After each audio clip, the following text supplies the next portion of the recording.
नमस्कार, माउन्टेन समाचारमा स्वागत छ। म राजाराम गौतम। नमस्कार, म खुशबु दास। सुरुमा अहिलेसम्मका मुख्य समाचार।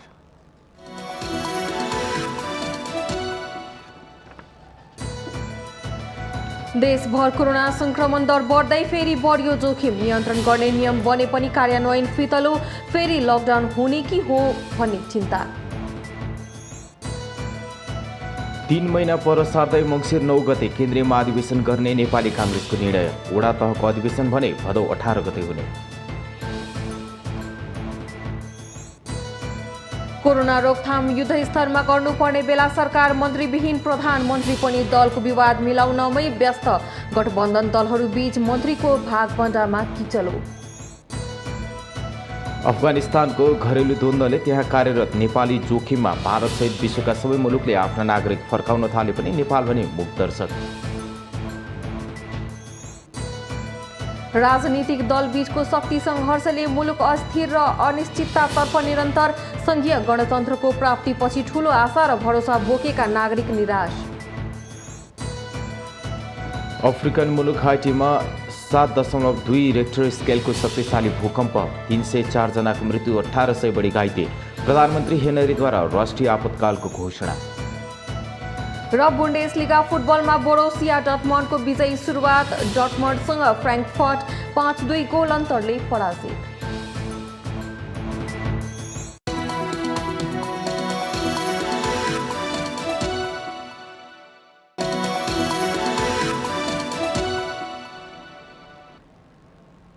अब समाचार विस्तारमा। कोरोना संक्रमण पूर्ण बढिरहेको बेला तेस्रो लहरले आम जनमानसमा चासो बढेको छ। सरकारले काठमाडौँ उपत्यकाभित्र राति 8 बजेपछि सवारी साधन आवजावतमा रोक लगाइएको छ। खोप केन्द्रहरूमा नागरिकको ठूलो भिड लाग्ने गरेको छ। मानिसहरू सामान्य अवस्थामा जस्तो किनमेल गर्न भिडभाड हुने अवस्थामा गइरहेका छन्। यस्तै परिस्थिति रह्यो भने सरकारले पूर्ण लकडाउन गर्नुपर्ने अवस्था आउन सक्छ भनेर स्वास्थ्य मन्त्रालयले भनिरहेको छ। तर पनि मानिसहरू स्वास्थ्य मापदण्डको व्यवस्था गर्दै संक्रमणको जोखिम बढाइरहेका छन्।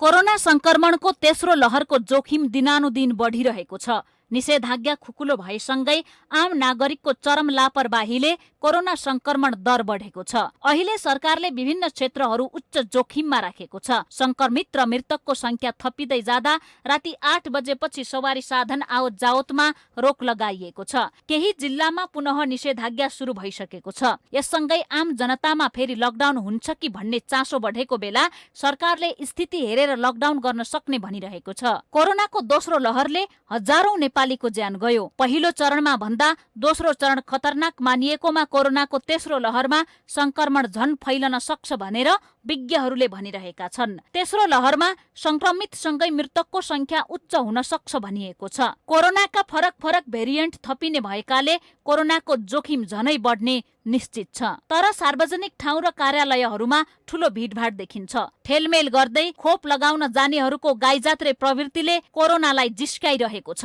स्वास्थ्य मापदण्डको धज्जी उडाउँदै आन्दोलन गर्नेहरूले कोरोना संक्रमणको जोखिम झनै बढाएका छन्। ठूलो संख्यामा होम आइसोलेसनमा बसेकाहरूले स्वास्थ्य मापदण्ड पूरा गरेका छन् कि छैनन् सरकार यसबारे बेखबर छ। अहिले नै अस्पतालका सघन उपचार कक्ष आइसियु र भेन्टिलेटरमा बिरामी भरिएका समाचार दिनहुँ आइरहेका छन्। संक्रमण निरन्तर फैलिने क्रममा छ, तर सरकार यस विषयमा गम्भीर हुन सकिरहेको छैन। स्वास्थ्य मन्त्री समेत नभएको अवस्थामा स्वास्थ्य राज्य मन्त्री र सचिवले कोरोना महामारी रोकथाम र नियन्त्रण कसरी गर्न सक्छन् भन्ने चासो पनि बढेको छ। नागरिकहरू संवेदनशील हुन नसक्दा टोल टोलमा कोरोना संक्रमणको डर बढेको छ। सबैले बुझ्नुपर्ने कुरा के छ भने हामीले समय छँदै होस पुर्याउन सकेनौं भने धेरैले ज्यान गुमाउनु पर्ने हुन सक्छ। यसअघि धेरैले अक्सिजन अभावमा ज्यान गुमाएको तपाईँ हामीले देखिसकेका छौं। तर पनि पसलहरूमा किनमेल गर्नेहरूको लामो लाइन देखिन्छ। भौतिक दूरी कायम गर्दा कोरोना संक्रमणको जोखिम कम हुन्छ भन्ने कुरा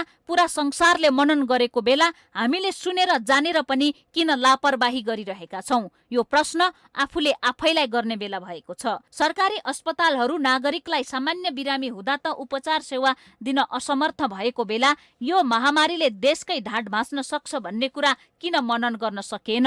खास गरी तेस्रो लहरमा बाल बालिकालाई धेरै खतरा हुन सक्छ भन्ने छ। तर यसको पनि अध्ययन स्रोत राम्रोसँग जानकारीमा छैन।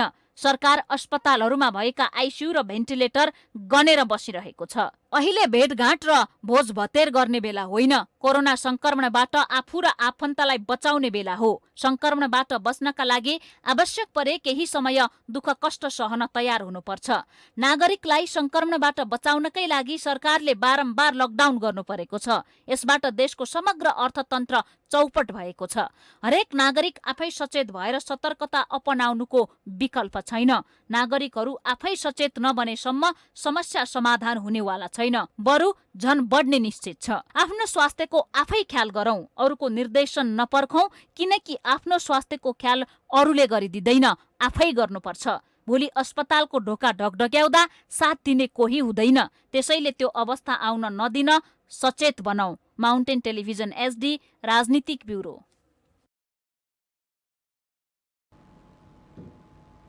नेपाली कांग्रेसको चौथो महाधिवेशन आगामी मङ्सिर 9 गतेदेखि 13 गतेसम्म हुने भएको छ। कांग्रेस केन्द्रीय कार्य समितिको शनिबार सम्पन्न बैठकले मङ्सिरको दोस्रो साता पार्टीको चौथो महाधिवेशन गर्ने निर्णय गरेको हो।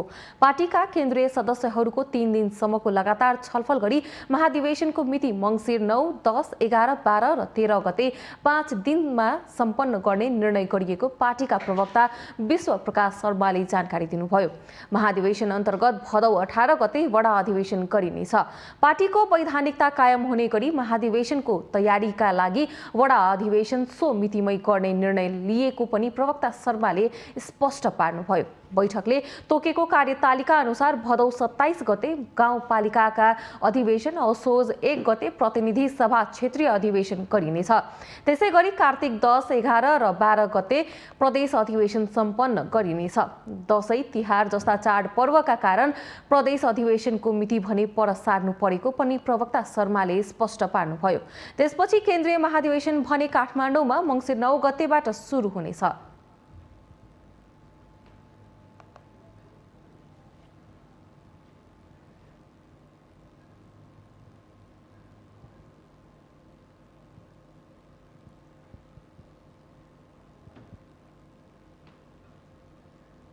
कांग्रेसले भदौको 18 गतेबाट नै वडा तहको अधिवेशन सम्पन्न गरेर पार्टीको वैधानिक व्यवस्थालाई जोगाएको दावी समेत गरेको छ।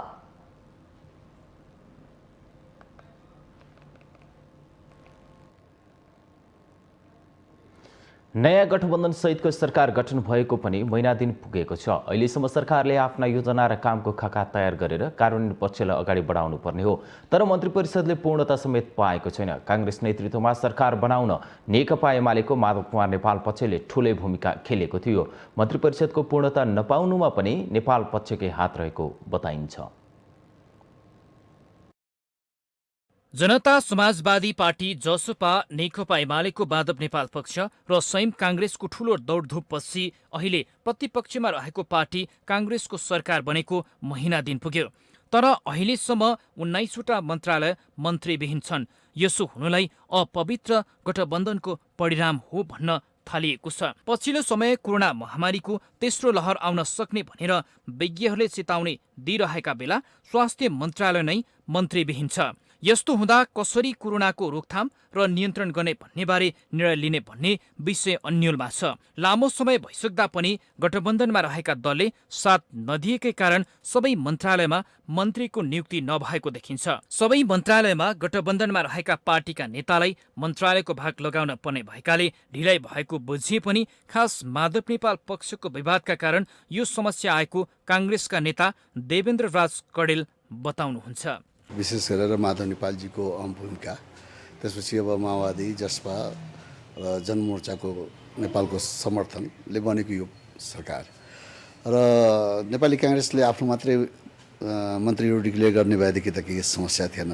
तर सबैको परिस्थितिलाई हेरेर मिलाएर जानु पर्दाखेरि केही ढिलो भयो र यो ढिलो हुनु उचित होइन र यसले गर्दाखेरि अलिकति प्रश्नहरू उठ्दै गइरहेको र कता कता अब चाहिने अब यो इन्टरनल रूपमा चाहिने अहिले प्रधानमन्त्री नदिने भन्ने कुराहरू आएका छन्। तर यता एमालेको माधव नेपाल पक्ष भने आफूले कुनै माग नराखेको दावी गरेको छ। अहिले पनि कुनै माग नभएकाले मन्त्रालयहरू खाली हुनुमा कांग्रेस आफैले सही निर्णय लिन नसकेको एमाले नेपाल पक्षको दावी छ। पहिलो कुरा के हो भने अब हाम्रो पार्टीभित्र समस्या छ, यो सबैलाई थाहा भएकै कुरो हो। यो कुनै लुकेको कुरा पनि छैन। हिजो जति बेला अब संसद भङ्ग भयो र त्यो संसद चाहिँ असमयमै भङ्ग भयो, जुन बेला चाहिँ नेपाली जनताले 5 वर्षको लागि भनेर चाहिँ आफ्नो मतदान गरेर प्रतिनिधि चुनेर पठाए, त्यसलाई चाहिँ बिचैमा संविधान मिचेर संविधानमा नै नभएको अधिकार प्रयोग गरेर प्रधानमन्त्रीले संसद भङ्ग। गठबन्धनमा रहेको अर्को पार्टी जनता समाजवादी पार्टीले पनि आफ्ना कुनै माग नरहेको तर सरकारले गर्ने सबै खाले निर्णयको स्वागत गर्ने भएकाले अबका दिनमा सरकारलाई सहयोग गरेर अगाडि बढ्ने बताइरहेको छ। जसपा कुनै पद माग्ने पक्षमा भन्दा पनि आफूले सहयोग गरेर यो सरकारलाई सफल बनाउने लक्ष्यका साथ गठबन्धनमा रहेको जसपा नेता मनिष सुमनको भनाइ छ। निर्णयको अभावमा एउटा प्रमुख कारण र दोस्रो कारण भनेको सम्मिलित दलहरूको आन्तरिक तयारीको पनि अभावमा, यो दुईटा कारणले तपाईँलाई अहिले रोकिएको छ। हाम्रो पार्टीको पनि केन्द्रीय समितिको बैठक 1 र 2 गते छ, कार्यकारिणी समितिको बैठक त यही 32 गते छ। यी बैठकहरूको पश्चात मलाई लाग्छ 3 गते 4 गतेसम्ममा सरकारले पूर्णता पाइहाल्छ। कारण जेसुकै होस्, समयमा सबै मन्त्रालयहरू मन्त्री सहितका हुनु अहिलेको आवश्यकता हो। जनता समाजवादी पार्टी र एमालेको नेपाल पक्षले सहयोग गर्दै अब छिट्टै सरकारले पूर्णता पाउनुपर्ने देखिन्छ। माउन्टेन टेलिभिजन एचडीका लागि पुष्पाश्री कार्की, काठमाडौँ। सत्तारूढ दल नेपाली कांग्रेसका नेताहरूले सबै विद्यार्थीलाई कोरोना विरुद्धको खोपको व्यवस्था तत्काल मिलाउन सरकारसँग माग गरेका छन्। केन्द्रीय कार्य समितिको तेस्रो दिन शनिबार पनि जारी बैठकमा बोल्दै नेपाली कांग्रेसका केन्द्रीय सदस्यहरूले कोरोना विरुद्धको खोप सबै विद्यार्थीहरूलाई तत्काल उपलब्ध गराई सबै तहको परीक्षा सुचारू गराउन सरकारको गम्भीर ध्यानाकर्षण गराएका हुन्। खोपको अभावमा विद्यार्थीहरूले परीक्षा दिन नपाउने अवस्थाको अन्त्य गर्न पार्टीका केन्द्रीय सदस्यहरूले सरकारको गम्भीर ध्यानाकर्षण गराउनु भएको पार्टीका प्रवक्ता विश्व कसैको पनि परीक्षाको कारणले गर्दै गर्दा सुरक्षाको कुरा अप्ठ्यारोमा नपरोस् भनेर विद्यार्थीहरूले खोप चाँडो प्राप्त गर्नुपर्ने र विद्यार्थीहरूको खोपको सँगैमा जाँदै गर्दाखेरि परीक्षा पनि अवरुद्ध नहुने गरी कसरी कार्य गर्न सकिन्छ, सुरक्षाको लागि आवश्यक पर्यो भने परीक्षा रोकेर पनि जान सकिन्छ र परीक्षाभन्दा पूर्व खोप दिएर पनि यसलाई सुरक्षित व्यवस्थापन गर्न सकिन्छ भनेर ध्यानाकर्षण गराउनु भएको छ। बैठकमा नेताहरूले पार्टीको आसन्न महाधिवेशनको कार्यतालिका, सरकारको प्रभावकारिता लगायतका विषयमा पार्टी नेतृत्वलाई सुझाव दिने क्रम जारी रहेको नेपाली कांग्रेसले जनाएको छ।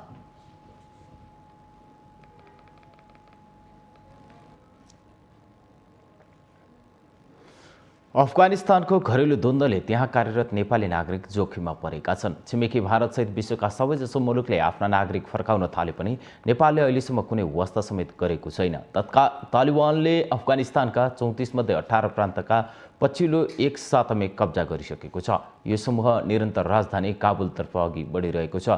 भिडन्तले अफगानिस्तानमा मानवीय त्रासदी छाएकाले नेपाली पनि सङ्कटमा परेका छन्। तर आफ्ना नागरिक सङ्कटमा पर्दा सरकार पनि टुलु हेरेर बसिरहेको छ। तनात गरिरहेका छन् ती नेपालीहरूलाई ल्याउने काम यो सरकारले गर्छ कि गर्दैन, निकम्मा सरकारले गर्न सक्छ कि सक्दैन, नेपालीको जीवज्यान जोगाउन सक्छ कि सक्दैन, तुरुन्त नेपालीहरूलाई अफगानिस्तानबाट रेस्क्यु गरेर ल्याउने काम प्रारम्भ गरोस्। होइन भने यो सरकार नालायक छ भने हामी यो संसदमा जोरदार माग गर्न चाहन्छौँ र सरकारलाई काम गर्न दिँदैनौँ। नेपाली नफर्काइन्जेलसम्म सरकारले संसदमा काम गर्न सक्ने छैन। उनीहरूलाई अविलम्ब नेपालमा सुरक्षित अवतरण गरोस्, यही जोरदार माग राख्न चाहन्छु। अमेरिकी नेतृत्वको नेटो नर्थ एटलान्टिक ट्रिटी अर्गनाइजेसन सेनाले अफगानिस्तान छाडेपछि विद्रोही तालिबानले सत्ता कब्जा गर्न सरकारी सुरक्षाकर्मी विरुद्ध आक्रमण तीव्र बनाएको छ। अफगानिस्तानका 34 मध्ये 18 प्रान्तका राजधानी तालिबानले पछिल्लो एक सातामै कब्जा गरिसकेको छ। यो समूह निरन्तर राजधानी काबुलतर्फ अघि बढिरहेको छ।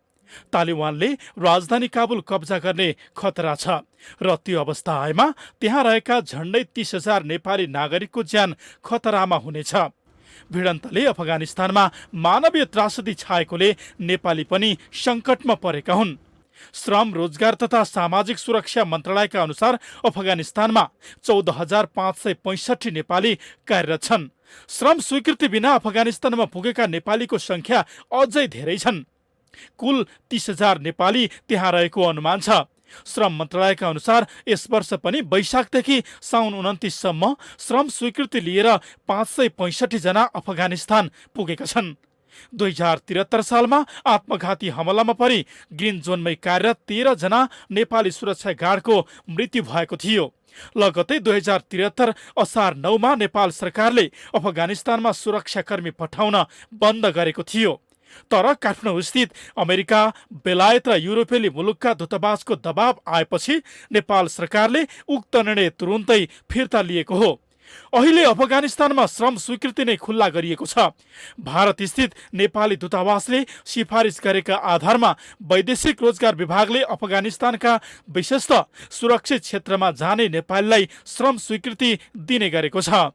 विभिन्न मुलुकका सुरक्षा कम्पनीले नेपाली सुरक्षा गार्डलाई फ्रन्टलाइनमा सुरक्षाका लागि अफगानिस्तान पुर्याउँदै आएका छन्।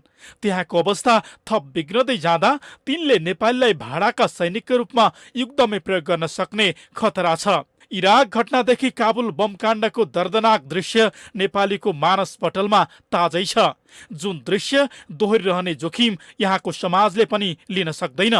इराक घटनापछि जसरी भदौ 16 मा काण्ड निम्तियो, अब दोहोरिन सक्ने यस्ता काण्डलाई महामारीबाट थिलथिलो बनिसकेको हाम्रो राज्य संयन्त्रले पनि धान्न सक्ने छैन। यसकारण अफगानिस्तानमा रहेका नेपालीहरूको उद्धारमा सरकार तत्काल जुट्नुपर्ने आवश्यकता देखिन्छ।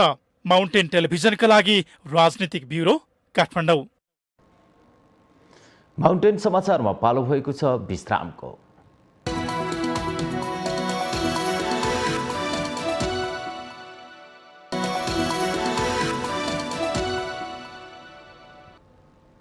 विश्रामपछि स्वागत छ। अब बाँकी समाचार। शेरबहादुर देउबा नेतृत्वको सरकार गठन भएको 1 महिनाभन्दा बढी समय भइसक्दा पनि मन्त्री परिषद पूर्णता नपाउँदा मुलुकमा अस्थिरता सँगसँगै जनतामाथि थप निराशा बढ्दै गएको छ। काङ्ग्रेस सरकार गठनमा भन्दा पनि आफ्नै पार्टीभित्रको विवादमा रुमलिँदा अस्थिरता उत्पन्न भएको हो। मुलुक यति बेला कोरोना महामारी र बाढी पहिरोको चपेटामा छ। लामो समयदेखिको कोरोना महामारीका कारणले सम्पूर्ण क्षेत्रहरू थलिएका छन्। बाढी पहिरोबाट लाखौं जनता घरबार विहीन भएका छन्। कोरोना र बाढी पहिरोको सामना गर्नुपर्ने राज्यलाई ठूलो दायित्व आइपरेको छ। तर जिम्मेवार सरकार र राजनीतिक पार्टीहरू जनताको समस्यामा केन्द्रित हुनुपर्ने अवस्थामा आफ्नै पार्टीभित्रको आन्तरिक विवादमा दिन प्रतिदिन फस्दै गइरहेका छन्। जसको ज्वलन्त उदाहरण हो काङ्ग्रेस र एमाले। काङ्ग्रेसले सरकार सम्हालेको 1 महिना पुगिसक्दा पनि मन्त्री परिषद गठन गर्न नसक्दा महत्त्वपूर्ण मन्त्रालयहरू कामविहीन भएका छन्। नेपाली काङ्ग्रेसले लामो समयदेखि महाधिवेशन केन्द्रित छ, जुन अब तोकिएकै समयमा नहुने निश्चित जस्तै भएको नेताहरू नै बताउँछन्। यो अकस्मातको परिणति हो। हामीले यस्तो किसिमको अवस्था आइहाल्ला भनेर कल्पना पनि गरेका थिएनौँ र त्यसको लागि हाम्रो गठबन्धन सरकार सञ्चालन गर्न सक्ने अर्थात् त्यसको लागि पनि आवश्यक मत हामीसँग थिएन। तर पनि हामीले एउटा राष्ट्रिय राजनीतिले निर्माण गरेको सिर्जना भएको जुन अवस्था छ त्यसमा त्यो दायित्व नलिकन नहुने अवस्था जुन ढङ्गले सिर्जना भयो र त्यो राष्ट्रिय दायित्वलाई पुरा गर्दाखेरि तपाईँलाई चाहिँ के छ भने यो चुनौती हामीले बेहोरेका छौँ। यो वास्तवमै चुनौतीपूर्ण छ।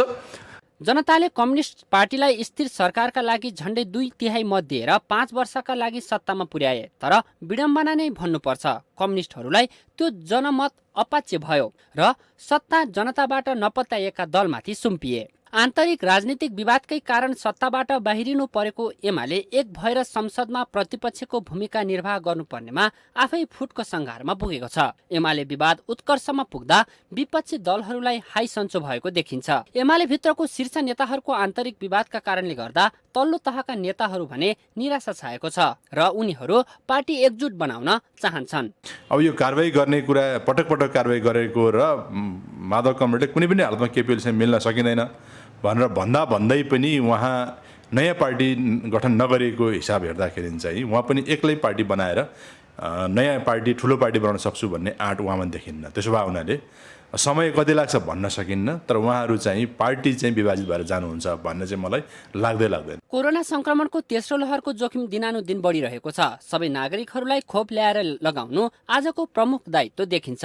त्यस्तै बाढी पीडितहरूलाई सुरक्षित वासस्थानको पर्खाइमा छन्। तर राजनीतिक दलहरू भने आन्तरिक विवाद र सत्ताको लुछाचाँडीमै व्यस्त देखिन्छन्। पटक पटक सत्तामा पुगेर पनि राजनीतिक दलहरूले आम जनता सामु नैराश्यता उत्पन्न हुनुले नेतृत्वप्रति नै प्रश्न उठेको छ।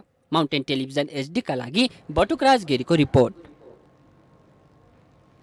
भूमि अतिक्रमणको चपेटामा परेको पश्चिम नवलपरासीको सुस्ता भूमि वर्षेनी बाढीको चपेटामा पर्दै आएको छ।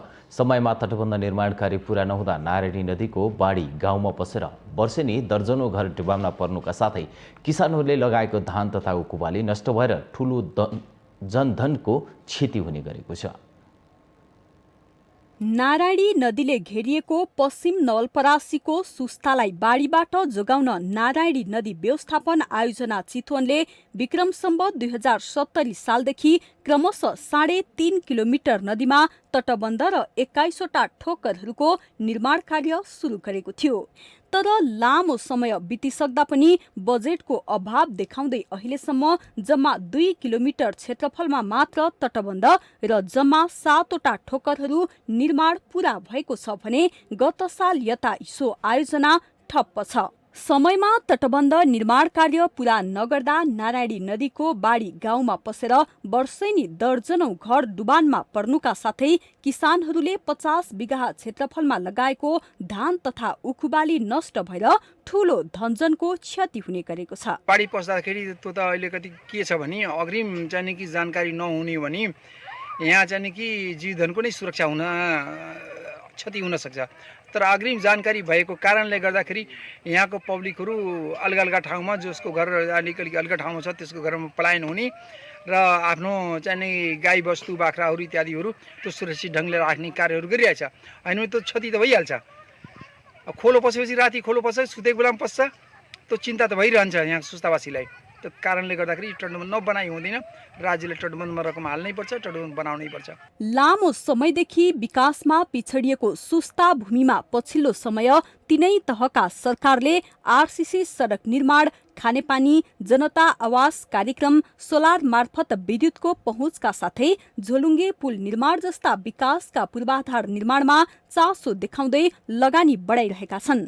तर जबसम्म नदीले कटान गर्ने क्षेत्रमा तटबन्ध निर्माण कार्य पूरा हुँदैन तबसम्म राज्यले लगानी गरेका विकास निर्माणका संरचनाहरू सुरक्षित देखिँदैनन्। सुस्ताको नामबाट बजेट आइरहेको छैन। पहिला सुस्ताको अलग कोटा हुन्थ्यो, सुस्ताको लागि बजेट आउँथ्यो, काम गर्न सजिलो हुन्थ्यो भनेर भन्नुभयो। बजेटको अभावले काम गर्न सक्नु भएन। तत्कालमा उहाँहरूले एउटा सराहनीय काम के गर्नुभयो भने तपाईँको जुन यो 1500 मिटर काम बाँकी छ त्यसको लागि तपाईँको एउटा उहाँहरू बहुवर्षीय योजना बनाएर मन्त्रालयबाट पास गराएर तपाईँको अर्थ मन्त्रालयमा पुर्याउनु भएको छ। जुन गत बजेटमा पनि अब सरकारको चरम लापरवाहीले गर्दाखेरि त्यो बजेट फेरि पनि सुस्ताको लागि परेको छैन। त्यसकारणले हामी सुस्तावासी अहिले चिन्तित छौँ। गाउँमा पुग्न स्थानीयलाई नारायणी नदीमा डुङ्गा मार्फत जोखिमपूर्ण यात्रा गर्नुपर्ने बाध्यता छ। विपन्न समुदायका 300 घरधुरी रहेको सुस्तावासीहरू शिक्षा र स्वास्थ्यको पहुँचबाट वञ्चित छन्। झण्डै 40,980 हेक्टर क्षेत्रफलमा फैलिएको सुस्ता भूमि वर्षौंदेखि भारतीय पक्षद्वारा अतिक्रमणका कारण 19,580 हेक्टर क्षेत्रफल विवादित जग्गा भन्दै भारतीय पक्षले सुस्तावासीलाई जोत भोगमा रोक लगाएको छ। पछिल्लो समय भारतीय अतिक्रमणका कारण सुस्ता भूमि जम्मा 14,400 हेक्टर क्षेत्रफलमा मात्र सीमित मध्ये जम्मा 7,000 क्षेत्रफलमा मात्र स्थानीयले जोत भोगको सुविधा पाएका छन्। माउन्टेन टेलिभिजन एचडीका लागि नवलपरासी सहकर्मी जीवन नेउपानेको रिपोर्ट। विदेशमा रहेका र गैर विद्यार्थीहरू एसईई परीक्षामा धमाधम उत्तीर्ण भएपछि सप्तरीको सप्तकोशी नगरपालिका स्थित श्री जनता माध्यमिक विद्यालयको सर्वत्र विरोध भइरहेको छ। 6 वर्षदेखि विदेशमा रहेका विद्यार्थी एवं वर्षौंदेखि फेल भएर घरमै बसेका विद्यार्थीहरू यस पटकको एसईई परीक्षामा धमाधम पास भएपछि विद्यालय आलोचनाको शिकार बनेको छ। यस वर्षको एसईई परीक्षामा सप्तरीको सप्तकोशी नगरपालिका भगनी स्थित श्री जनता माविबाट विदेशमा बसेका र वर्षौंदेखि पढाइ छोडेर घरमै बसेकाहरू पास भएका छन्। विद्यालयकै कार्यालय सहयोगीका छोरा 6 वर्षदेखि विदेशमा रहेको अवगत हुँदाहुँदै आन्तरिक गृह कार्य गरेर विद्यालयले उत्तीर्ण गराएको स्थानीयको आरोप छ। जबकि त्यो स्टुडेन्टले फर्म भर्ने बेलामा विदेशमा छन्, त्यो स्टुडेन्ट यहाँ पनि आएको छैन। तर तपाईँले यसको अब म यदि झुटो रहेछु भने तपाईँले त्यहाँ गएर त्यसको भिजाहरू सबै पासपोर्टहरू चेक गर्न सक्नुहुन्छ। त्यो विद्यार्थी वास्तवमा 6 वर्ष लामो समयदेखि छ कि छैन र यो कुरा एसएलसी उत्तीर्ण गराउनुको यो त तपाईँको 2 वर्षदेखि कोरोना महामारी आएको हो। त्यो स्टुडेन्ट भनेको तपाईँको 10 वर्ष अगाडि एसएलसी दिएको स्टुडेन्ट हो।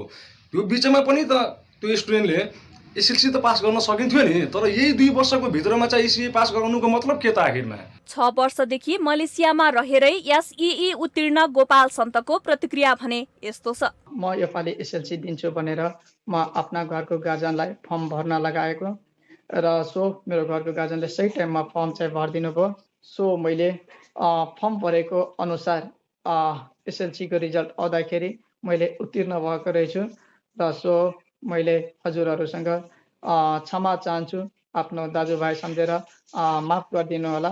विदेशमा रहेकाले गोपाल सबैको नजरमा थिए, तर वर्षौंदेखि पास हुन नसकेका विद्यार्थीहरूलाई यस वर्ष ठुलै चिट्ठा परेको विद्यार्थीहरूले बताएका छन्। भ्याकेन्सी पनि आउँथ्यो कम्पनीमा, अब त्यो भर्नुको लागि एसएलसी को सर्टिफिकेट चाहिन्थ्यो। अब त्यही हिसाबले म यहाँ अब यसपालि दिन्छु, इक्जाम भएको भए पनि दिन्छु भनेर म विदेश पनि मेरो भिजा आइसकेको थियो। त्यसको कारणले नगएँ मैले। अनि त्यसपछि अब त्यो इक्जाम दिन्छु भनेर मैले बसेको, अनि त्यो इक्जामको फर्म भरेको थिएँ। अब त्यसपछि इक्जाम भएन, अनि त्यतिकै अब त्यस्तै पास भयो भने अब त्यो स्कुलको अनुसारले पास गर्यो। विद्यालयका शिक्षकले भने व्यक्तिगत लाभ लिएर विदेशमा भएकालाई उत्तीर्ण गराएको हुन सक्ने अनुमान छ, तर त्रुटि स्वीकार्दै आगामी दिनमा यस्ता त्रुटि हुन नदिने विद्यालयले जनाएको छ। मैले वास्तवमा फर्मलाई रुजु गर्दाखेरि अब रुजु भइसकेपछि डकुमेन्ट्स मैले हेरेँ, डकुमेन्ट्सको आधारमा मैले चाहिँ सिग्नेचर गरेको हुँ। अब यो कति हदसम्म ठिक हो या बेठिक हो त्यो हरू अलिकति मिलाएर कुरो गरिदिनु पर्यो। विद्यार्थीको भौतिक उपस्थिति बिना नै फारम भरिनु र पास गरिनु आश्चर्य मात्र नभई चरम अनियमितता हो, तर विद्यालय व्यवस्थापन समितिले भने यो विषय सामान्य रहेको भन्दै मिडियाबाजी गर्नुको कुनै तुक नरहेको प्रतिक्रिया दिएको छ। अब बुकहरू तान्या होला, कोही सबै गइ नै रहन्छन्, बिचमा तान्या होला, बुक अध्ययन त्यहाँ पनि गर्दै होला। किन बेकारमा मिडियामा लैजाने, लगेर फाइदै छैन जस्तो लाग्छ। सप्तकोशी नगरपालिकाका शिक्षा शाखाले भने विदेशमा रहेको विद्यार्थी पास हुनु लापरवाही भन्दा पनि अवैध काम भएको बताएको छ। छानबिन गरी दोषीलाई कारबाहीको दायरामा ल्याउने नगरपालिकाले बताएको छ। त्यो 5 वर्षदेखि बसेको भन्ने जुन कुराहरू आइरहेको छ त्यो बारेमा चाहिँ हामीले डकुमेन्टहरू मागेको छौँ र त्यो डकुमेन्टहरू हामीले 2 दिनभित्रमा उपलब्ध गराउनु भनेको छौँ। त्यो डकुमेन्टहरू आइसकेपछि अनि हामीले चाहिँ त्यसको बारेमा अब भन्न सक्छौँ। शिक्षा समन्वय इकाइ प्रमुख विजय मण्डलले विद्यालयले राष्ट्रिय परीक्षा बोर्डले जारी गरेको विद्यार्थी नतिजा प्रकाशन तथा प्रमाणीकरण कार्यविधि 2077 उल्लङ्घन भए स्वतः कारबाहीको दायरामा जाने बताउनुभयो। महामारीको मौका छोपी विदेशमा रहेकालाई पास गराउने अवैध कामले आँकडामा शैक्षिक स्तर त माथि देखिएला, तर यसले निम्त्याउने भयावह परिणामप्रति सजग नभए देशलाई ठूलो क्षति हुने निश्चित छ। यस्ता गतिविधिमा संलग्न गराउनेलाई तत्काल कारबाही गर्नुपर्ने देखिन्छ। माउन्टेन टेलिभिजन एसडीका लागि सप्तरी सहकर्मी सुमन रायमाझी र बीपी कोइरालाको रिपोर्ट। माउन्टेन समाचारमा पालो भएको छ अर्को विश्रामको।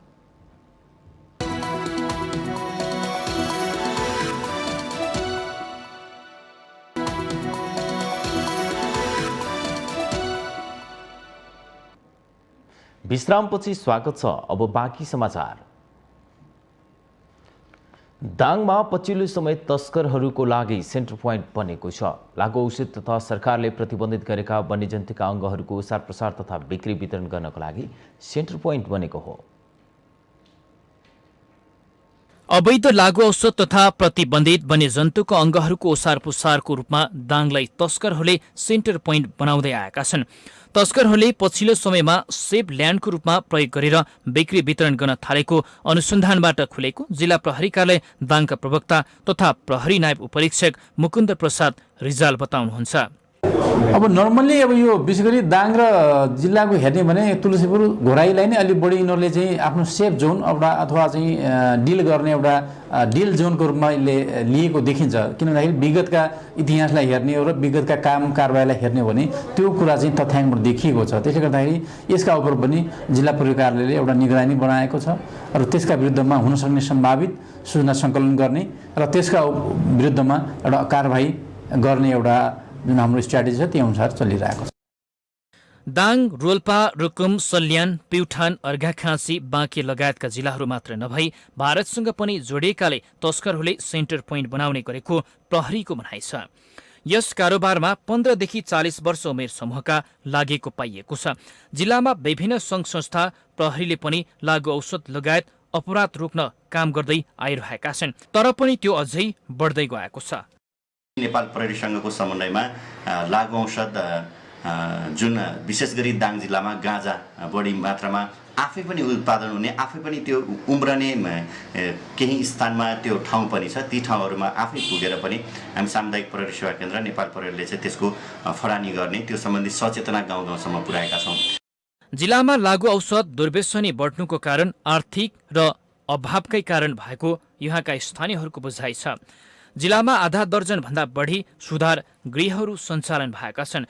विभिन्न कारणले युवाहरू दुर्व्यसनीमा लाग्ने भएकाले परिवारले ध्यान दिनुपर्ने सुधार गृह सञ्चालकहरूको भनाइ छ। लागु पदार्थ भनेको यस्तो लागु पदार्थबाट यसरी चाहिँ फर्स्ट चाहिँ लागु पदार्थबाट यसरी बचाउने हो, लागु पदार्थको परिवारको दायित्व यो भनेर बुझाउन सक्ने व्यक्तिहरूलाई यो प्रपोजल नै यो स्थानीय तहहरूले चाहिँ नियुक्ति समन्वय गरिदियो र आफ्नो चाहिँ एउटा स्कुल लेभलमा चाहिँ नि हाम्रो कस्तो हुन्छ नि स्वास्थ्य पढाउने टिचरहरूलाई प्रशिक्षण दिन सकियो।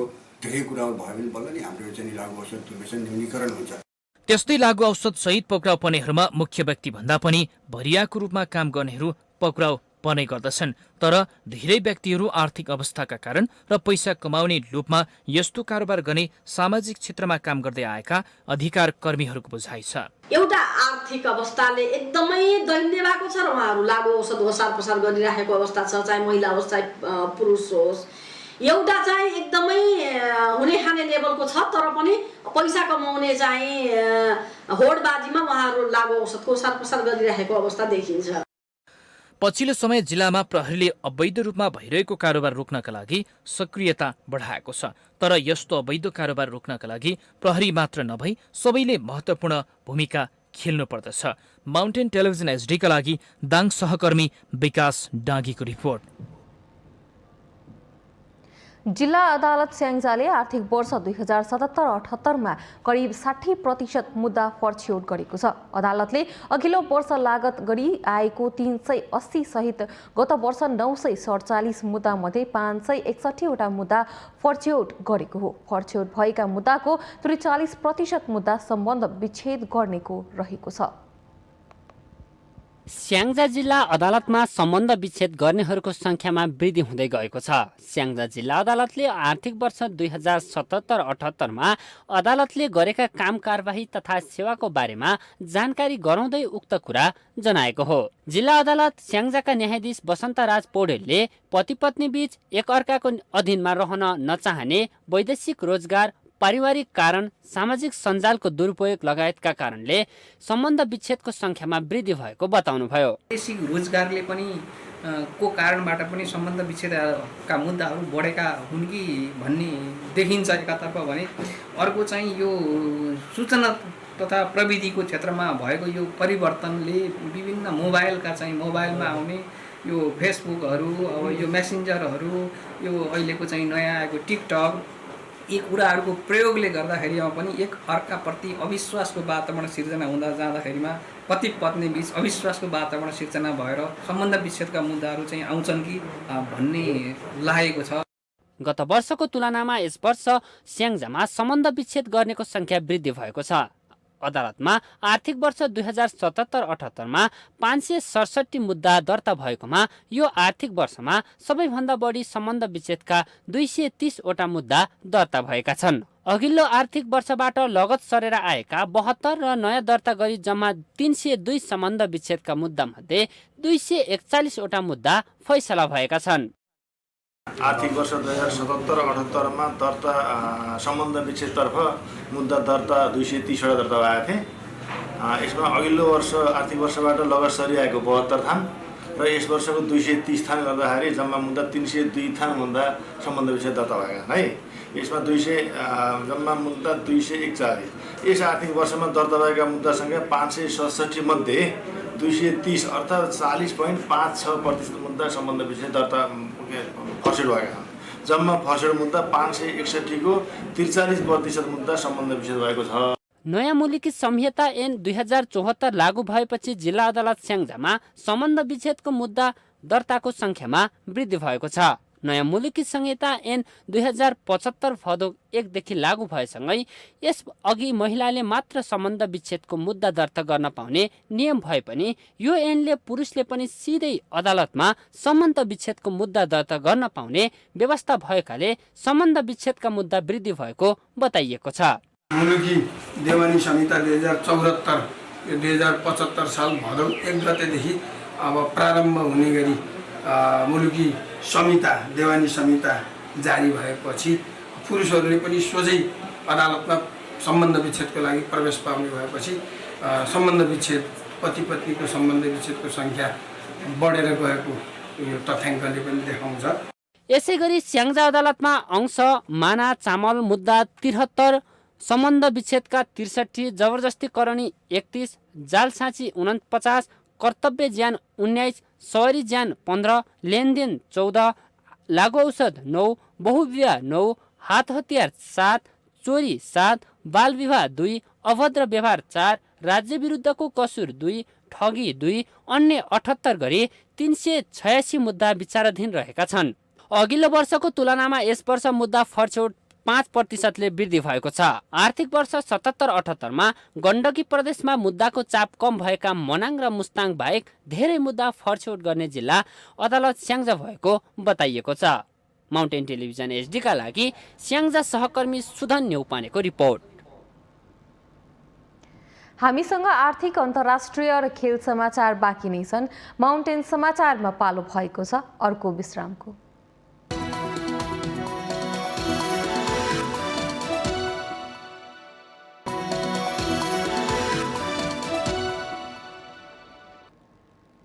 विश्रामपछि स्वागत छ। अब पालो आर्थिक समाचारको।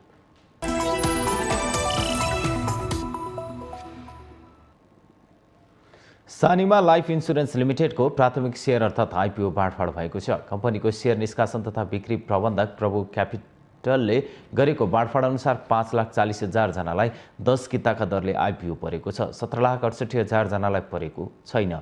आइपिओको लागि 24,19,848 वटा परेकोमा 1,06,292 जनाको रद्द भएको थियो। योग्य आवेदकहरू 23,08,122 वटा मध्येबाट 5,40,000 जनालाई न्यूनतम 10 किता बाँडफाँड गरिएको छ।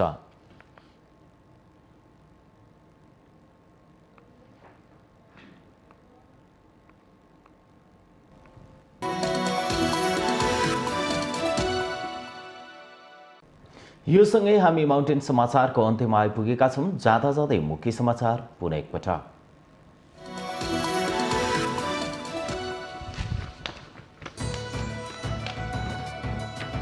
देशभर कोरोना संक्रमण दर बढ्दै फेरि बढ्यो जोखिम। नियन्त्रण गर्ने नियम बने पनि कार्यान्वयन फितलो। फेरि लकडाउन हुने हो कि भन्ने चिन्ता। 3 महिना पर सार्दै मङ्सिर 9 गते केन्द्रीय महाधिवेशन गर्ने नेपाली काङ्ग्रेसको निर्णय वडा तहको अधिवेशन भने भदौ 18 गते हुने। कोरोना रोकथाम युद्ध स्तरमा गर्नुपर्ने बेला सरकार मन्त्रीविहीन। प्रधानमन्त्री पनि दलको विवाद मिलाउन व्यस्त। गठबन्धन दलहरूबीच मन्त्रीको भागभण्डामा किचलो। अफगानिस्तानको घरेलु द्वन्द्वले त्यहाँ कार्यरत नेपाली जोखिममा। भारतसहित विश्वका सबै मुलुकले आफ्ना नागरिक फर्काउन थाले पनि नेपाल भने मूकदर्शक। राजनीतिक दल बीचको शक्ति सङ्घर्षले मुलुक अस्थिरता र अनिश्चिततातर्फ निरन्तर। सङ्घीय गणतन्त्रको प्राप्तिपछि ठूलो आशा र भरोसा बोकेका नागरिक निराश। अफ्रिकन मुलुक हाइटीमा 7.2 रेक्टर स्केलको शक्तिशाली भूकम्प। 304 जनाको मृत्यु, 1800 बढी घाइते। प्रधानमन्त्री हेनरीद्वारा राष्ट्रिय आपतकालको घोषणा। र बुन्डेसलिगा फुटबलमा बोरुसिया डटमन्डको विजयी सुरुवात। डटमन्डसँग फ्राङ्कफर्ट 5-2 गोल अन्तरले पराजित।